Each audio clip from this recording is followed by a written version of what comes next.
Yes, solids എന്ന ചാപ്റ്ററിലെ അടുത്തൊരു important question ആണ് നമ്മൾ ചെയ്യാൻ പോകുന്നത്. ഒരു സ്ക്വയർ പിരമിഡിന്റെ സ്ലാൻഡ് ഹൈറ്റ് എന്താ മക്കളെ? സ്ലാൻഡ് ഹൈറ്റിന് എന്താ പറയുക? സ്ലാൻഡ് ഹൈറ്റിന് എന്താടാ പറയുക? എൽ. സ്ലാൻഡ് ഹൈറ്റിന് എന്താ പറയുക? എൽ. ലാറ്ററൽ സർഫസ് ഏരിയ തന്നിട്ടുണ്ട്. ലാറ്ററൽ സർഫസ് ഏരിയ കാണാനുള്ള ഇക്വേഷൻ എന്താണ്? ലാറ്ററൽ സർഫസ് ഏരിയ കാണാനുള്ള ഇക്വേഷൻ എന്താണ്? 2AL. ലാറ്ററൽ സർഫസ് ഏരിയ കാണാനുള്ള ഇക്വേഷൻ എന്താണ്? 2AL. ഇവിടെ തന്നത് ഇതാണ് ലാറ്ററൽ സർഫസ് ഏരിയ എന്നുള്ളത്, അല്ലെങ്കിൽ 2AL എന്നുള്ളത്. അങ്ങനെ എഴുതട്ടെ. ലാറ്ററൽ സർഫസ് ഏരിയ ആണ് തന്നിട്ടുള്ളത് 2AL. കണ്ടോ, ലാറ്ററൽ സർഫസ് ഏരിയന് 2AL എന്നാ പറയാ. 2AL എന്നുള്ളത് 270 തന്നിട്ടുണ്ട്. മനസ്സിലായോ?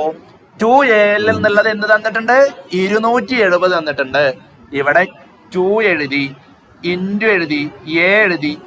എൽ എന്ന പ്ലേസിൽ എന്ത് കൊടുക്കണം? എൽ എന്ന പ്ലേസിൽ എന്ത് കൊടുക്കണം? 15. കണ്ടോ, എൽ എന്ന പ്ലേസിൽ എന്ത് കൊടുക്കണം?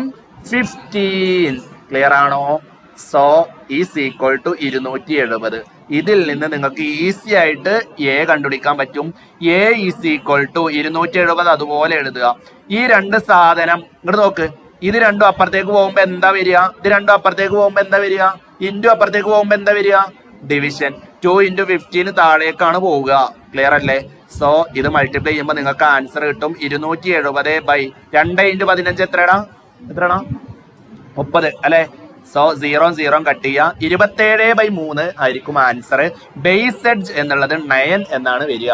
വെരി സിമ്പിൾ ആണ്, പക്ഷേ ഇമ്പോർട്ടന്റ് ക്വസ്റ്റ്യൻ ആണ്. വേഗം പഠിക്കുക.